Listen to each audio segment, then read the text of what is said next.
Welcome to the Reinvented Life with Pamela Chanel David. Do you want to step up your game? Pursue your dreams. Be the best version of yourself. The Reinvented Life is here to help. The Reinvented Life is about courage. It's about staying relevant. It takes grit. It defies gravity. It's about taking inventory of where you are today and where you want to go. Embrace change. Make things possible and reinvent your life. Call in with questions at 888-994-4995. Now, it's time to reinvent your life with Pamela Chanel.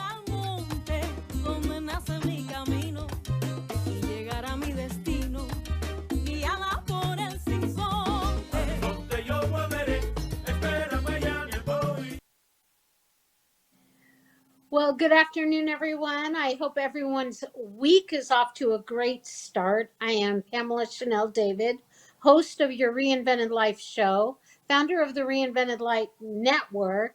And I don't want to spend any time on me today because I have one of my favorite people ever on as a guest. And many of you may know over the last year, many of you may not know, but I've really taken up interest in my own personal passion in terms of vintage and antiques. And there is no one that I have found that knows more, is more enthusiastic about not just selling, but knowing so much about vintage and antiques. And I want to bring her on because this show, as you know, is all about reinvention. People that are reinventing their lives in their businesses, in their lives, in their careers, in their relationships. There's no limit to how one can reinvent.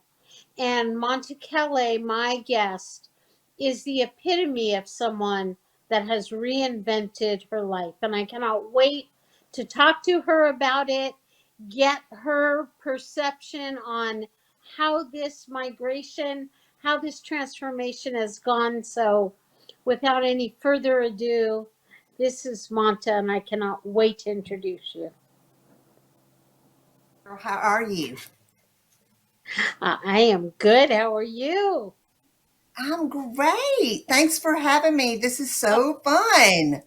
I love it. Oh, you know, you to me are just the epitome, not just in what you do, but the entire transformation that you've made in your life. And it's been so significant. So I'd love if just as a start, you kind of share where you were and where you are now.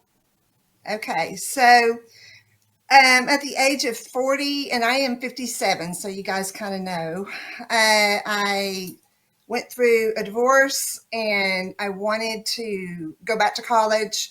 So I went back to college after I left my ex-husband and became an occupational therapist. My field was really I was an interior decorator, but I didn't have a degree.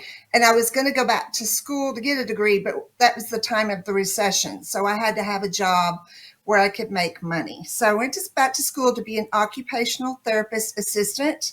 My mom is a nurse, and so I've always watched her be a caregiver to other people. And it was one of the most rewarding things I've ever done. I was a therapist for 5 years, and I got to work with in a SNF or skilled nursing facility, helping people get better so that they could go back home. Maybe they had a stroke, or they were in a car accident, or it could have been anything. So I was one of those people that went in and walked them, taught them how to dress again, stuff like that, to get stronger so that they go back home. So it was really in my heart to do this because the stories that these people told me was amazing. But what happened about 5 years after I started my journey, and I do consider it a journey for me because it seems like there's always new chapters that you have to open. And for me, God is always in leading me in those chapters. So I was transferring a patient like I had done, and transferring is getting them from one spot to the other. And he was 6 foot and I'm 5'6", and he decided to walk over me instead of listen to what I was telling him. So it caused herniated disc in 2 places, and I had to fight workers' comp for 2.5 years before I had surgery. So I went through a deep depression. Didn't know what I was going to do, because that was what I went to school for. So it was a really, really hard time in my life, and God kind of talked to me through that time, and he gave me the passion and taught me how to sketch and how to paint, and try to come back into myself to kind of see where my passion lays. So, and in this time, I had bills to pay, right? So my dad is an entrepreneur, and so I have that in me to be an entrepreneur. That's just him. I mean, he's always, that's what he's been, and I'm not surprised that I have that same kind of drive in me. So I started reselling on Instagram, and I've always loved antiques and vintage, and it's always been a passion of mine. I have a degree in science and minor in history and women gender studies. So that's what I started doing. I started almost 5 years ago. I absolutely love it. I have learned so much about being your own business, how you can't go too fast, or you'll have a burnout, or your company will just totally to the ground. So it's a good way. It was a good way for me to reconnect with people, because I'm a people person. I believe in helping others. It's the way I've always been. So that's kind of where I started. And now I'm 5 years in. My business has grown quite a bit. I have almost 13,000 followers on Instagram, and I have a lot of very old customers I've had since the beginning. And it's just a process, a process of learning as I go about new things, learning about people, learning how to run a business, learning what not to do and what to do. So yeah, that's kind of me. And I still have like lots of things I want to do with my business. I probably won't be a brick and mortar, because I did have back surgery where they fused about this much of my back together. So I have to be able to rest in between doing my packing and my shipping. And it's okay. I'm able to do that because I'm able to work from my home, which is the best part about this, and then meeting new people like you, Pam.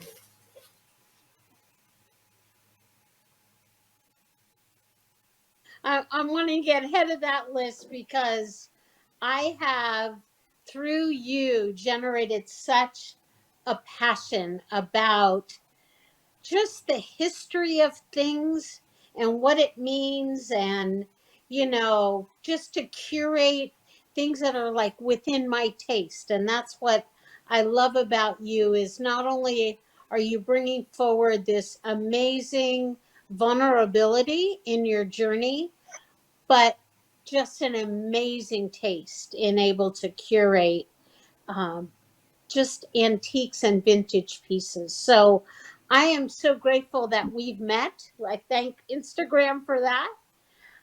But what I also want, and what I thank you so much for, is you said so much that appeal to people in the introduction of who you are, because it shows that there's ups and there's downs.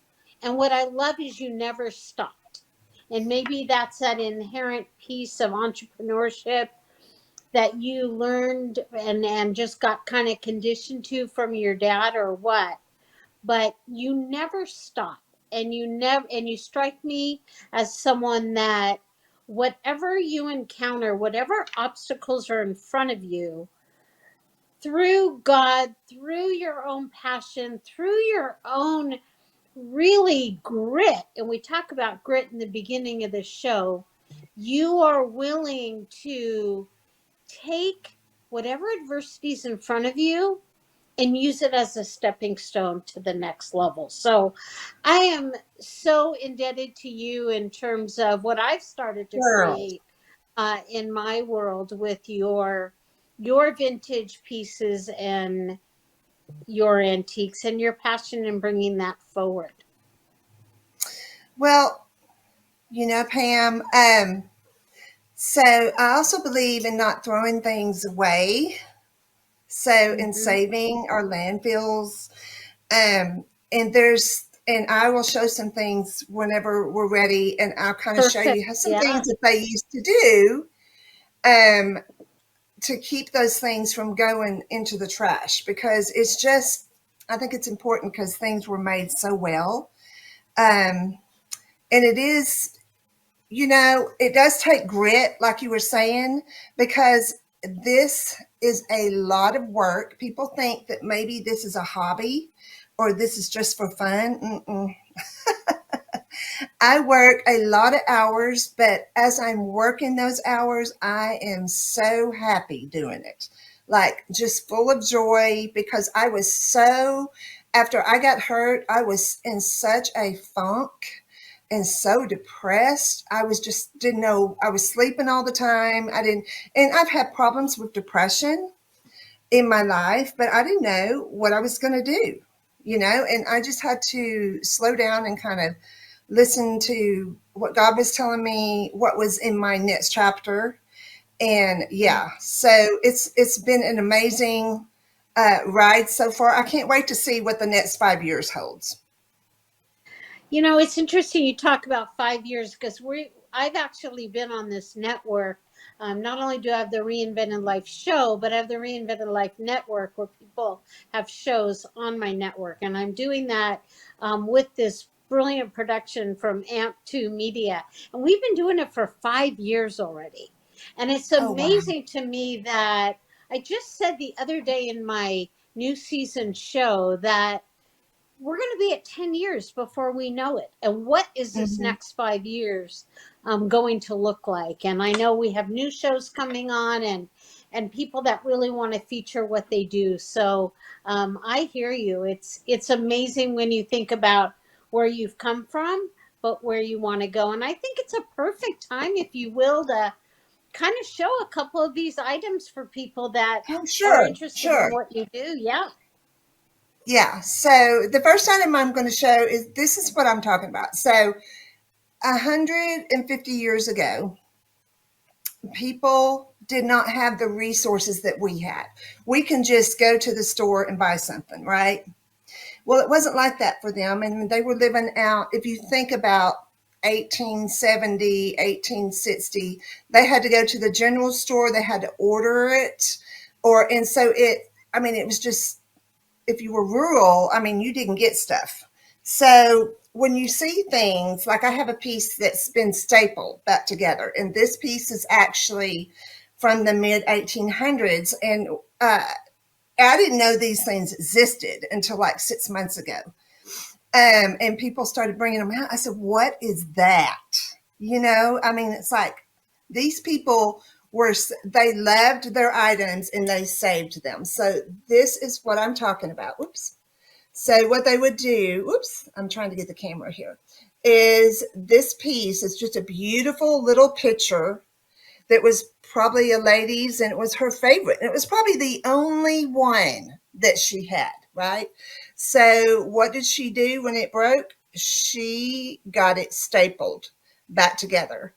It is very old. It is, like I said, from the 1850s, and she's just beautiful. So to see how much people cared for their things, I wish that in today's society that people were a little bit more caring about the things that they have, so that they would treasure them and not just replace them with something else. So and when I say that, I have bought dishes at Target, and they are a name brand. I won't mention the name brand, but and they were like pottery, and they broke like within 2 or 3 months. Like they were chipping and everything. Not this stuff. It's very, and like, here's another piece. The items were beautiful. This piece is another piece. It's ironstone. And this is actually the pattern that I collect this. I have a whole shelf back there that's got this on it. And you learn things as you go through being a vintage reseller about markings and when it was made and how it was made.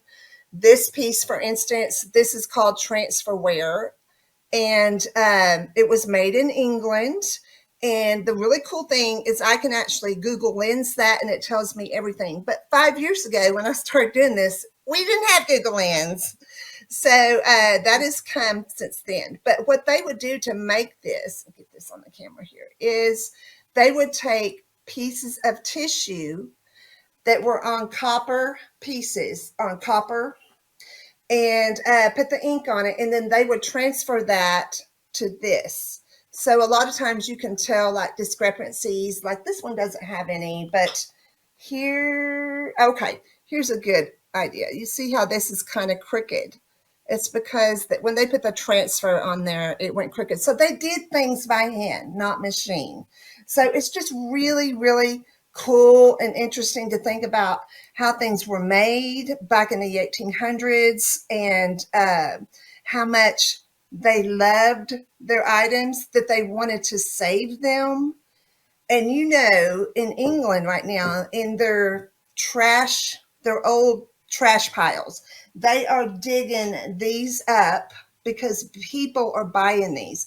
These are old ink jars, and they are from the 1800s. And people love these. I mean, that's where your quill went. I mean, so they're digging these up. So it's sad that these were thrown away, but it's really interesting to think about items and how they were made, and like on just a touch a little bit on the transferware. These were made for people of middle class because the royals and the very wealthy ate off of transferware that was Chinesery, very expensive. So the middle class and the lower class, well, not this wasn't for the lower class. The lower class just ate off of the plain ironstone. So you learn all this stuff as you go, and it's just neat because I'm a history nut. I love history, so. Oh, I love Anyway. it. It's interesting when you talk about the fact of today, it's almost like we're in an instant society with everything, right? And everything is Mhm. disposable. And if something breaks, you run out and buy another one for $4. And, you don't think about the fact that these treasures, literally, that you are showing were how people had and brought joy into their life. And Yes. the fact that you have these pieces, show how they're being repaired, resell them, and keep that joy going in people's lives are incredible to me. I mean, I used to sit with any kind of mug. Now I look at this and I can't help but think, which I bought from you, what Mhm. was it like? This is over 150 years old. These were used in the pubs. You know, Mhm. it's incredible when you think about, wow, like this has a history to me now. So it's more special. Yes, yes. And that it makes a big difference because we are actually the keepers of these items so that they can go into the next generation. If we don't, I mean, because if you think about it, I mean, I am just the caretaker of these items for the next 30 or 40 years, 30 years. And then somebody else will be a caretaker. We have to keep that love of old and of history alive with our younger generation. And I've seen it. I've seen the younger girls and the younger men coming in, and they're loving the vintage and the antiques. It's not so much vintage as it is antiques. So to keep these treasures going into the next generation. Like my daughter, thank goodness, is one that loves them. So I know that I have a lot of collections. I can't help it because they're all so Yeah. beautiful. But I know that she will be carrying it on. She'll be carrying it through to the next generation. So I think it's important.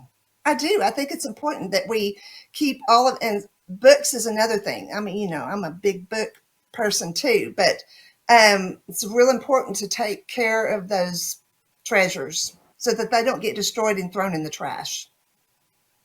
Well, exactly. And that's what I love about what you do so much. Not only do you just bring this taste that I talk about and this passion for what you do forward, but you bring up a really good point, which is bringing purpose into your life. And that's so much about what the reinvented life is all about. No matter what one is doing, if it can also include being purposeful, it tends to be something that lasts a long time. And when we can actually be doing something that we're bringing purpose to our life to, and in this case, literally keeping history alive, it's absolutely amazing. I mean, I look around my home now and I look around and see things I've purchased from you and some other resellers as well, but you seem to be just a natural leader.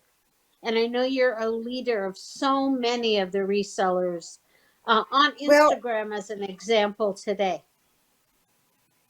I don't really, well, I don't, I mean, maybe, but the thing is with me is it's all about finding that one thing that brings you so much happiness and joy and helping people.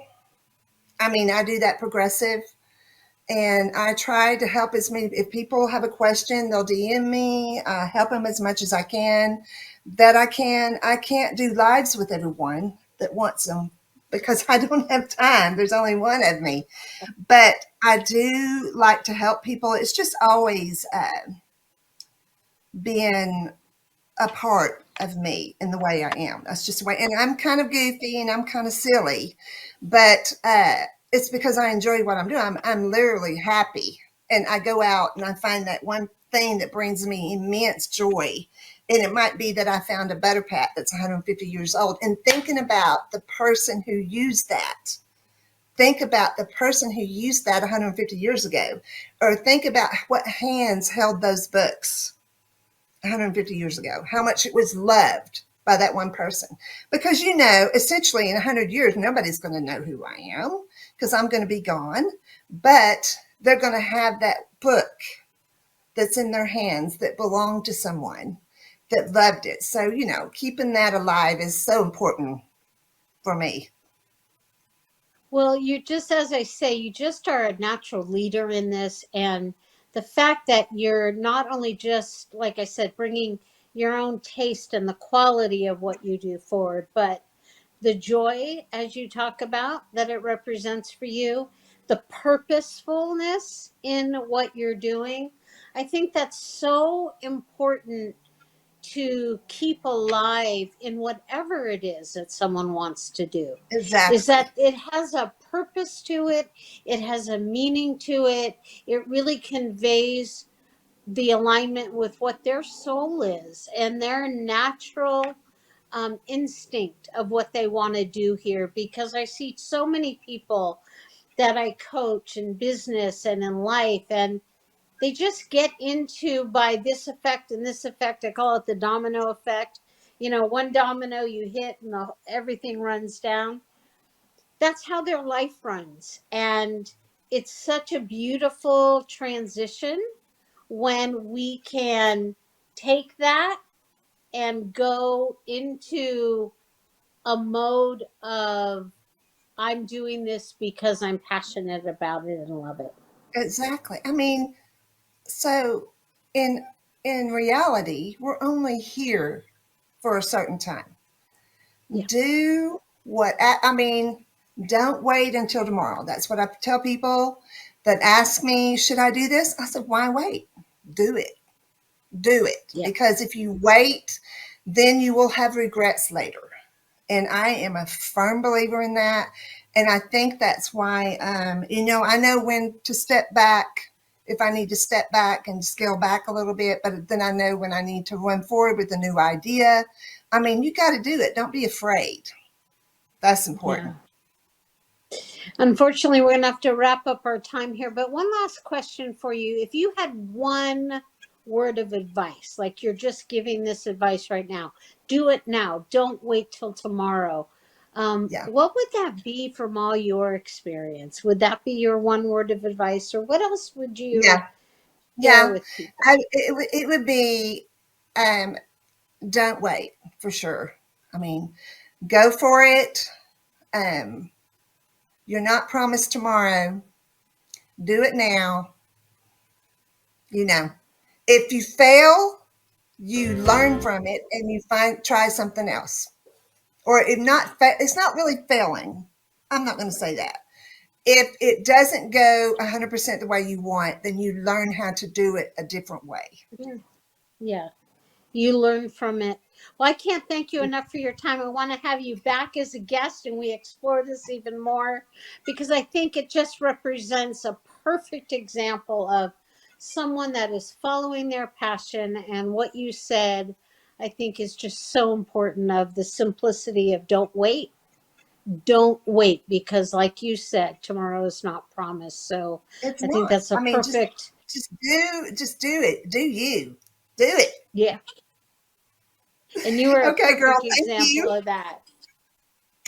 Well, I know how busy you are, and I appreciate your time coming on the Reinvented Life. I hope you'll come back, be a guest here, and just know that you're home when you're here. So Thank you. I appreciate you. You have a wonderful day, girl. thank you so much. I know we're going to put on the screen, but tell people how they can find you again on Instagram. I am on Instagram at Monta's Vintage Journey. That Okay. is the name of my handle. I've always wanted to change that, but I couldn't because it's been a journey Okay. for me. So it's staying that. But the name of my shop is Vintage Home by Monta. Okay. And just remember Monta, everyone, or contact me, info@thereinventedlife.com. I will connect you with her there. If you have any kind of desire or passion about vintage and antiques, there's no one better. So thank you again. Thank you, honey. I'll see you later.